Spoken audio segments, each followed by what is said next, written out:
Welcome back, everyone. I am so excited for our guest today. She is an executive leader, a best-selling author, a board director, a dynamic speaker who has built a career helping leaders and organizations transform how they think, lead, and grow. She has been nicknamed the Turnaround Queen and the CEO Whisperer, and has built a remarkable career challenging the status quo, becoming one of the youngest chief operating officers at just 24, a president by 35, and a CEO by 41. Her work has focused on what she calls whole human leadership, the idea that great leadership starts with authenticity, empathy, resilience, and creating cultures where people can truly thrive. Her story is one of resilience, reinvention, and bold leadership, and we are so excited to dive into that conversation today. So welcome, Victoria Pelletier, to Embrace the Squiggle. We're so excited to have you. Thanks for having me. Very happy to be here. Yeah. So we always open with, what did you think you wanted to be when you were a kid? And then, if that actually came true. So I think my mom had me watch too much LA Law as a child, a series that many of your listeners might not know, but so I was determined to be a lawyer. I think my crush on Corbin Burnson, the actor, was probably helped with that.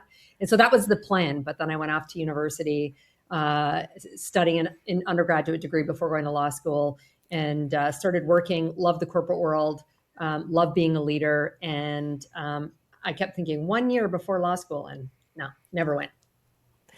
Which is probably a good thing, because I feel like the most common person I've coached in my career are lawyers who don't want to be lawyers anymore. So it's probably the most common Yeah, squiggle I have come across. So so true. um, excellent. So gosh, there's so many questions I could jump in with at this point, but you've had a number of squiggles. You've had all of these great roles and figured out how to combine that all to teach other people how to be great leaders. So let's talk about, like, becoming a COO at 24. That's big. That's really young, right? You've only been working a couple of years at that point. So talk to us a little bit about that role and how did that feel, and kind of how that got you on this trajectory. Yeah. I actually, contrary to working a couple of years, I started working at 11. My first leadership role was at 14. I was the assistant manager of a shoe store I worked at while I was in high school. So I had a number of years of experience. However, it was a massive stretch role for me. So as I said, I worked throughout university, and I worked in a bank initially in their contact center, super flexible to allow me to go to school and progress through the ranks quite quickly. I'm a voracious learner. I took all the licensing and things I could get at that point. So after about 6 years, and again putting off law school, I had been promoted to sort of director level in a large Canadian bank. I'm originally from Canada myself, and a recruiter contacted me for an outsourcing contact center. And so huge stretch role, as I said. I had operations experience, but in that role, I was leading every function of the organization except for finance. So sales and marketing, HR, technology, all of that came into me. And so it was a very large stretch role for me, but not just that. I was a brand new mother. My oldest was only 3 months old at the time. But I've always been the type who is, thrives in challenge and sometimes a little bit of chaos. And I do not like the status quo. And so stepping into something so new, so different, that was going to stretch me, was why I decided to do that. Because I remember a colleague, she's like, Vic, why would you do this? Like, we had fairly stable, quote unquote, hours, great benefits, all the things. And I was going into a private, mid-sized organization, into a role where I was going to have to learn. But it truly is the squiggle that has really set the rest of my career up for success, and taught me very much about how to run a business. In an outsourcing environment, margins are thin. So you have to be very good at leading a business to be profitable. I am curious, Victoria, when you kind of made that decision to make the shift, was there a part of you? I think sometimes when folks make changes like that, it can be really scary. What was the kind of the story you told yourself and the conversation you had with yourself on taking that leap? I am So I come from extremely humble beginnings. I'm adopted, but was with my biological mother, who was very abusive towards me my first few years, and then my adoptive parents, super loving, but from lower socioeconomic means. And my mom said to me at some point, she's like, "Tori, you've got to do better than us." My mom was a secretary and my dad a janitor, and so that was sort of the drive for me. I was determined I'm going to be better than either biology or circumstance. And so in my mind, and my view of what success would look like for me, it's evolved significantly over the years. But at that point, it was hierarchy, it was more money, and this was a role that immediately thrust me into both of those things, and the opportunity to do so much more with my career than some of the people I worked with in the bank who'd spent their entire careers there, and yes, had been able to move around every few years, but it took them a significant amount of time to achieve the level within the organization that I was fortunate enough to be recruited into at that point. What surprised you the most? Um, how much I didn't know. I think I could have put up my hand and say I don't know what I don't know, but like there was so much I didn't know, and so quickly leaning into people on my team, as well as external hires I needed to bring in to complement the skill gap that I had, and wanting to drive our performance forward. That was extremely eye opening for me. And so as you think of your work that you're doing now, all around the leadership work that you do and the company transformation piece that you do and the whole human leadership, do you go back to that first role, right? Has that really kind of influenced it, or is it been right? I mean, it's many years of experience as well, but as you think about that first role and how has that influenced that whole your kind of vision on leadership and transformation for companies? There's aspects of my leadership that have never wavered, and they're just innate in who I am. But there are others that it, I believed I had to show up with a certain demeanor, a mask, if you will. I was the only female leader in that organization at the time, at the senior levels. I was the youngest by probably almost 2 decades. I'm openly queer. I'd been married to a woman. I'm happy to be married to a man now. But so I felt like I was the only in many regards. And the experience I'd had was a bit more of that command and control top down. And so I showed up that way, in that, all business, all the time. I am not going to show emotion. I'm not going to demonstrate vulnerability. I'm not going to let anyone question why I have my seat at the table.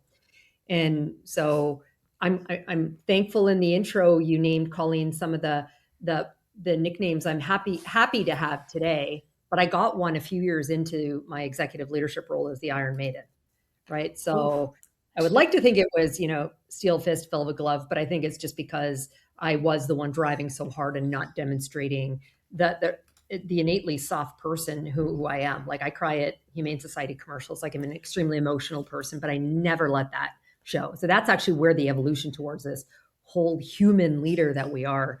But I got it wrong early on. And I think many of us do. I work with a lot of young leaders or emerging leaders. I just taught a class in an emerging leaders program last week on how to lead people. And I think many young leaders or emerging leaders or first time leaders think that's what they have to do. And I'm hoping over time we can change that, right? By getting out there and talking to folks and letting them know that this is not how you have to lead. But boy, it's tough because so many people think that when they step into that first leadership role. Yeah, and they learn by what they've experienced as well, and so that's why I actually, a lot of people will ask me like what mentors I have, and I say sadly it's not that I haven't worked for some really great leaders, but I don't really have the North Star that I look towards as the mentor, and rather it's being people I looked at and aspired to be nothing like. So I learned from that instead. Sure. So when you're working with a leader or a leadership team, how do you convince them that this is the way to go, right? When many of their leaders, that's what they've been modeled, that's what they've seen. And like you said, even if they hated it, it's almost like they don't know better. So they can't almost figure out that there's a different way forward? It well, I like to demonstrate by example where I can. That said, I'm a consultant and I lead a professional services organization where we don't always have the time to demonstrate that ourselves. So rather, I also like to show up with data and proof points around how trust builds engagement. That in itself, they're not mutually exclusive between building a healthy culture and environment, psychological safety, and a sense of belonging, and driving business performance. They are intrinsically connected, and one drives the other, the kind of outcomes we're wanting. So the ability to at least lead with some data in that and showing, the research studies as proof points then allows them to go, okay, tell me more. And then I can introduce a little bit more of, those pieces to them. I'm curious as it relates to the data, are there certain kind of stories the data tells that you find folks sort of struggle to get on board with? Um, well, an interesting one, and it's sad. I think we've regressed a little bit, but even just around diversity in the workplace. I mean, there is data that proves that innovation and problem solving, and again, trust, be it through a sense of belonging, drives the outcomes. And so that's one where I feel like many leaders have thought it's just a tick in the box. And so again, as things are being unwound, now that saddens me because the data proves the opposite. But also the one that is harder for me to negotiate with some leaders. And funny, I recently just published an article on this that says, the mission, vision, values that are on the wall mean nothing if we are also not acting, talking, and behaving. And so then, really it's about, the belief system and the exceptions to what we, post on the walls. And getting to say you cannot allow that means you're toxic top performer. You need to performance manage, and perhaps they need to not be a part of your organization. That is very, very difficult. If you're a leader, you're probably moving really fast, making those decisions, solving problems, carrying responsibility. Our executive coaching here at Maxity helps you to create the space to clarify your leadership vision, to harness your strengths, and to navigate the real challenges with intention. You'll leave every session sharper, more aligned, and ready to lead in a way that's distinctly yours. Learn more at maxity.com. That's maxady.com. I can see that. I think of one organization I worked with where the leader came up with those beautiful things on the wall, right? The great values, the mission, the vision, the operating principles, right? All the things that they talk about. And they were the one who constantly people were calling out behind closed doors, not to his face, because he was the president, of him not showing up to them. It's the, boy, don't just do what I say, do what I do kind of moment. And everybody saw it. It was so hard for people to get behind it. And it was amazing because they brought me in because, they saw the churn, right? All of a sudden they're like, why do our teams turn over so quickly? Why do we have such high turnover rates? Because you'd even point and say, like, look at our great mission, vision, and values.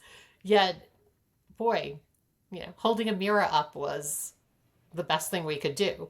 Yeah, exactly. I know. So one of the things I'll recommend then is do a 360, run by a third party. No, most employees don't believe the employee surveys are actually anonymous.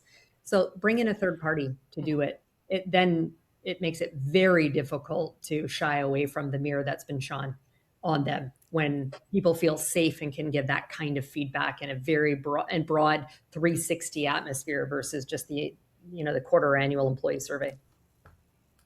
I love that because what I think it also speaks to is the importance of integrating people's voices, like not just in how you design the mission, vision, values, right? They should be a part of the conversation of how that we get there, but then also being able to give their feedback. Like I think that very much speaks to your approach in terms of making sure people feel seen and heard, and there's safety in that, and that their voice matters. I think that I imagine in your work it creates a lot of impact on engagement when you've got that figured out. Yeah, definitely.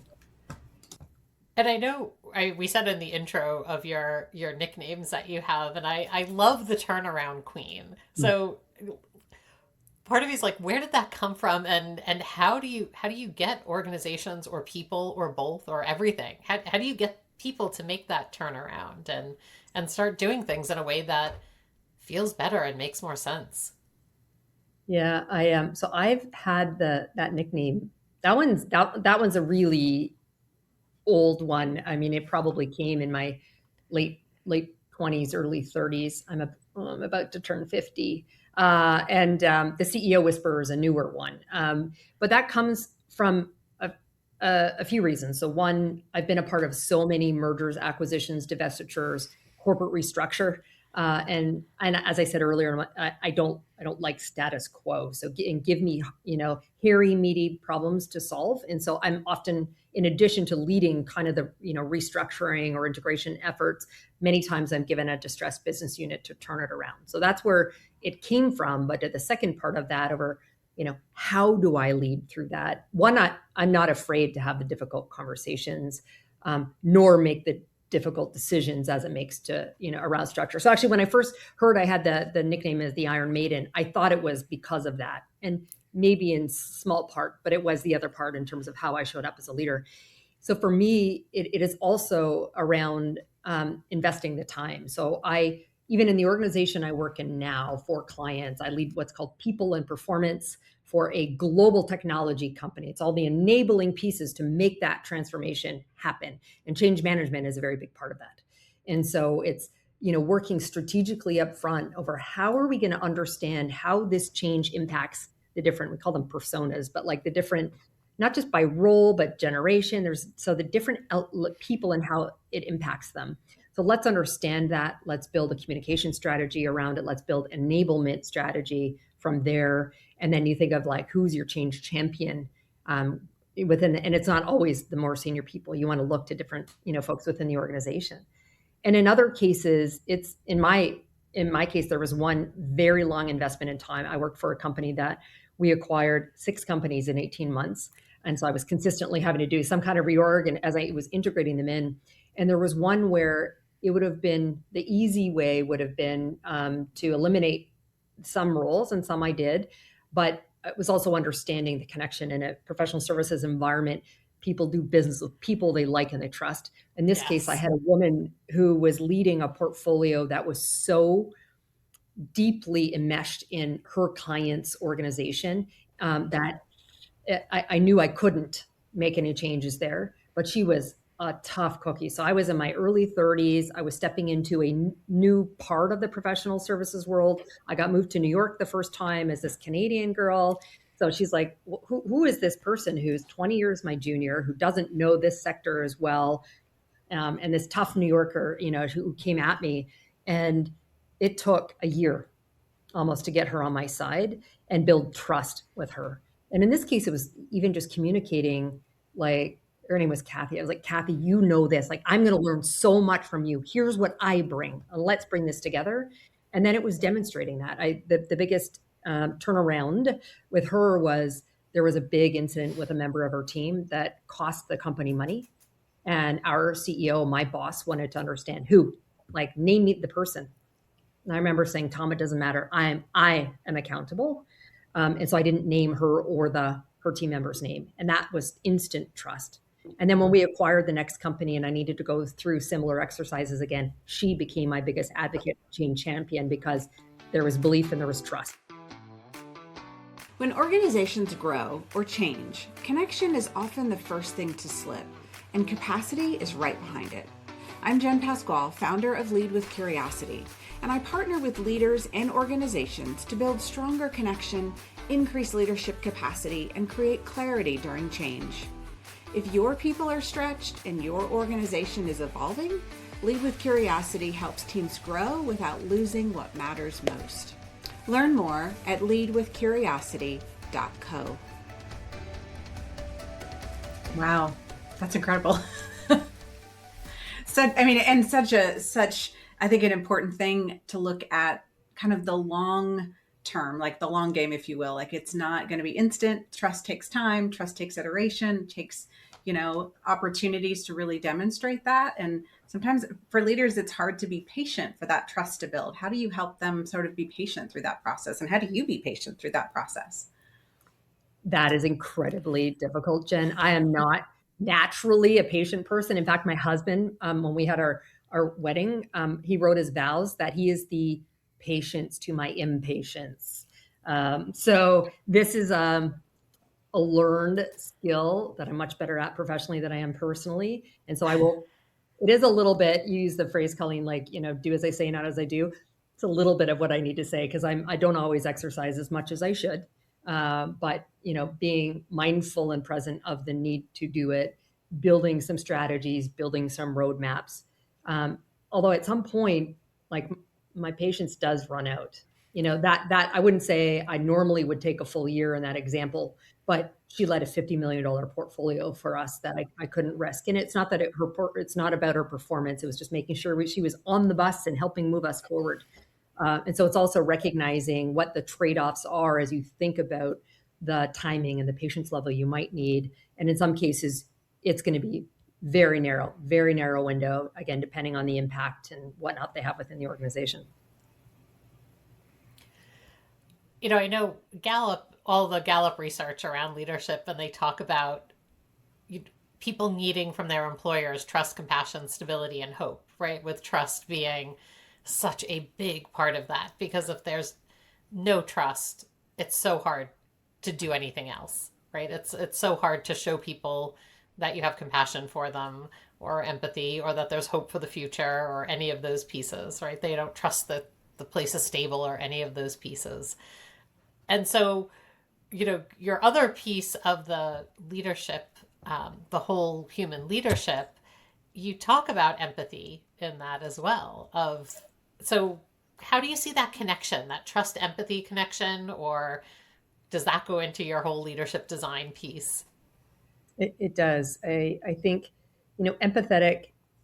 empathy, is more than the sort of the emotional side in it. For me, it's also around the investment in the human, and the understanding the whole human that they are, that show up to work every day, and what influences them. So, do they have some kind of lived experience or trauma that that affects the way that they show up? Have they worked in different countries, and are there some cultural nuances? And so that, for me, that level of understanding is part of what I mean also around empathy, and then subsequently creating a place of belonging for all that different type of diversity that they show up with. But then it's also the way in which I choose to communicate with people. My early Iron Maiden, that was all business all the time, showed up to meetings. I launched right into the agenda. They're like, there was never any small talk, right? So just getting to know one another and engage on a very different level, that is also part of what builds trust. Knowing that I truly care and I'm committed to their success. And sometimes that means it might not be in my team or my organization, but I'm committed to them as a human. So what do I need to do? How do I need to coach you to be successful in the role you have today, but the one you want for future? So that is all parts of when I talk about like whole human leadership and how we bring empathy, along as part of like the leadership requirement to be successful. I was thinking when you were just talking about that you were talking earlier about, turning 50, which welcome to the club. It's great. But I was thinking about how things sort of change for whether age is connected to our ability to sort of value that holistic, more human-centric, relationship-driven connection of life that we're not maybe as focused on in our 20s. I'd be curious, as you've been in this space and have watched a lot of leaders over the years, do you see kind of a natural maturity with age or more with experience, or maybe both? It's probably both.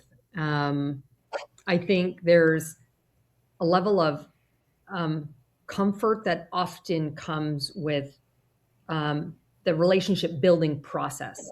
Like I think when I entered the professional services world and I had to go to a conference and I had to like go up to strangers, well, that wasn't quite as natural or comfortable for me. But the more and more I did it, the more now it's just innate. Like I talk to strangers in the elevator, right? All the time. And so I think some of it's that. I am worried generationally because how much we are connected to people digitally, and we aren't taking that, as my youngest informs me, IRL in real life. And so, and the fact that we have so many more people that are working remotely or in a hybrid environment where they're not having the opportunity to build the relationships and see and value how important they are. And so that's less about age and more around just sort of the current environment that I think the older generation who didn't have a cell phone in front of us all the like, to connect with people all the time, we needed to do that. And so definitely out of necessity. So I think it's a little bit generationally and a little bit just experience and exposure. I think that is more helpful, which is why I try as much as I even do talks on like the importance of personal branding and digital presence, but I'm consistently saying you must bring that to real life. You must engage with the people that you're connecting with electronically. You've got to get out there and do things face to face. Now, even just the pheromones we smell, like there's just studies that even talk about what happens when you're in a room with people. Yes. I love that. I have two daughters who are both seniors in college right now, graduating momentarily, which is, whew, college tuition times two, times four. We're finally at the, end of it. But one of them goes to a small liberal arts school in Ohio. And I will give a shout out to Adam Weinberg, who's the president of Denison, because I remember going there it was like you've gotten accepted and you haven't decided if you're coming here yet day, right? And every interaction I've had with this college president since then, he constantly talks about the point of college is relationships. And he goes back to it over and over again and saying that, the relationships that you build here, it's not just friendships, like it is relationships. And while you're here on campus, you need to learn how to interact with people who have differing opinions than you and how to build those relationships and how to walk into the, cafeteria or dining hall and sit at a table with someone you don't know. And it was so impactful to us that when we looked at a few other colleges, my husband and I both started looking at the dining hall or the cafeteria or the campus center, and we would look to see how many students were interacting. And one of the schools that gave my daughter a lot of money, but she got a really weird vibe from, afterwards when we were talking about it, we realized it was most of the students were walking around with headphones. And in the campus center, it was weirdly quiet because the students weren't interacting. Where at Denison, you walked into the campus center and it was so loud you could like barely hear yourself think because it was like students were interacting and talking nonstop. And it was so important to us as parents that our kids, we've taught them those skills, but that at the college level, they were really reinforcing that this is going to be such an important skill that you learn when you get out into the real world. And I just wish it was taught. You can teach it as much as you want at home, but if kids show up at a college where everyone's wearing headphones and never talking to each other, it's really easy to fall into that I don't need other people interaction mode. Yeah, agree. All right, so Victoria, if you had the chance to talk to like every CEO in the world and give them one piece of advice that would make a difference in their day to day, right? Like, what's here's the advice that I would tell you? Oh, I Or one of the many, many pieces of advice you tell them. But what's the one that you'd give them today?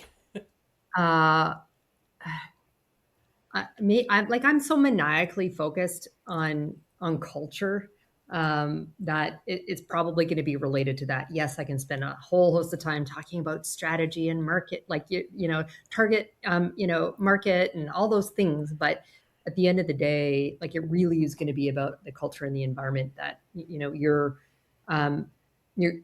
leading within the organization. I was listening to I listen to podcasts all the time, including when I'm at the gym, when I should be there, like listening to music. And instead I'm like either laughing at something they said. And this weekend I was listening to Simon Sinek's A Bit of Optimism. And he was interviewing Gary Wright, I think it's his last name, who's the former WD-40. Oh, yeah. CEO. And so he was just talking about that. Like it was, and he talked about, he chose to not call it like instead of employees and certainly not calling it a family, but this tribe sort of mentality that you bring. And so I would tell CEOs that that is critically important. I think, as I said earlier, I think there's this, like the separation in their mind over like business results and the touchy feely stuff on the people side and how we focus on that around how they really need to think about how intrinsically they're connected. And in that, you've got a chief people or chief HR officer who can help. Everyone owns culture in the organization, but the tone is set from the top, again, with the examples and exceptions that they make to vision, mission, values.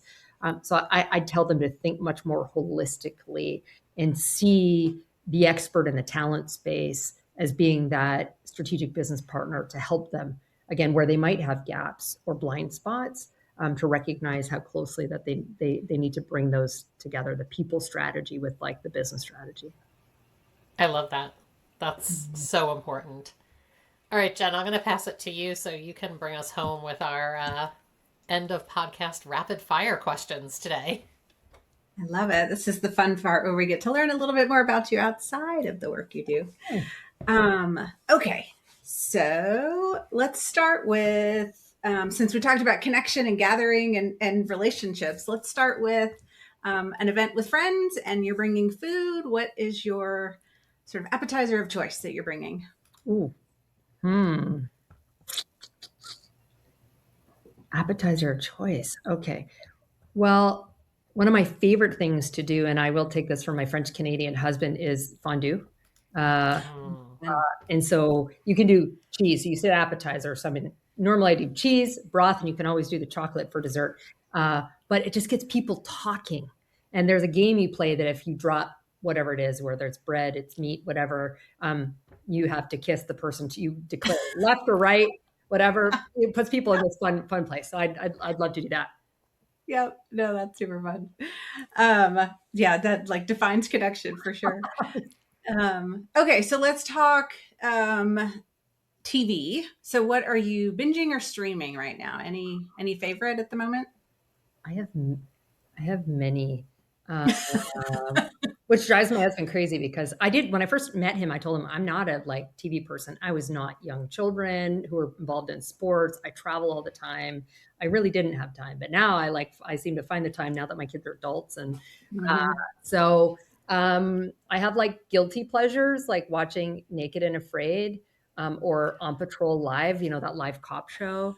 So that's the guilty stuff. But then I've been watching the Mayor of Kingstown. Oh yes, and so then good. yeah, and I was a Game of Thrones person, which I didn't think would be my genre, but that's like the corporate world and all the other things around it. So those have been some of my faves. No, I love it. And I know those, which makes me happy at least. What about songs? What's your, if you're at the gym or just trying to get kind of hyped up, maybe before a speaking, what's your kind of hype song?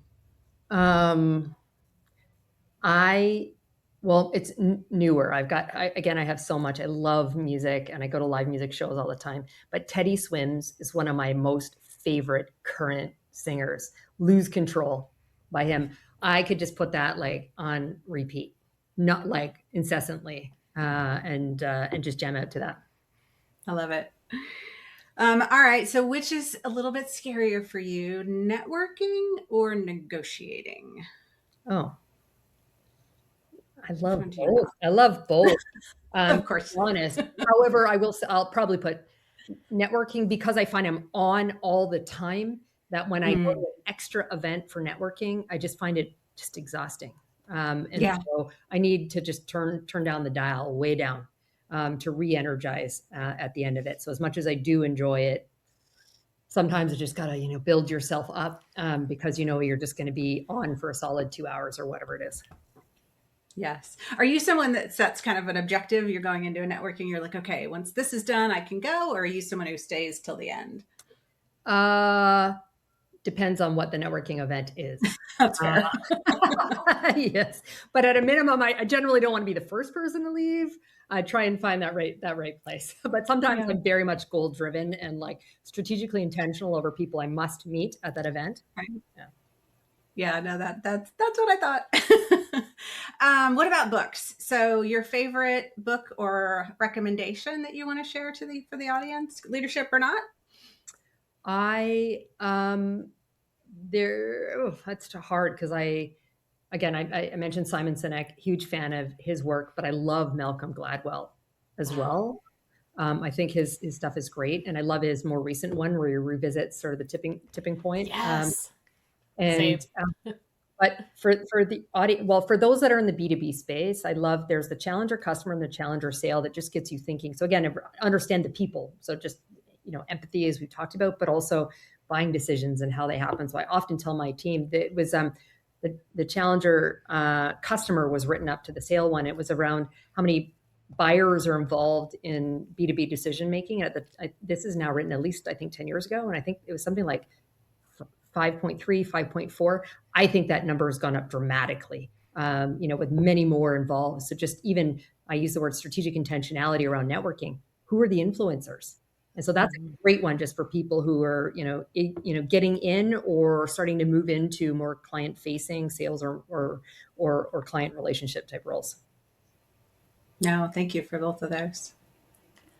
Well, thank you so much, Victoria, for being our guest today. This has been fantastic. So, if our listeners want to find you somewhere, where should they look you up? Where should they go follow you? The easiest place is my website, which is victoria-pelletier.com. I'm sure you'll have that in the show notes so they don't need to Yes. figure out how to spell my last name. And then from there, they can link out to all the various different social platforms that they might want to connect or follow me on. Fantastic. Well, thanks again for being our guest today. I am so excited for everyone to be able to hear all of these great leadership tips from you. Thanks for having me.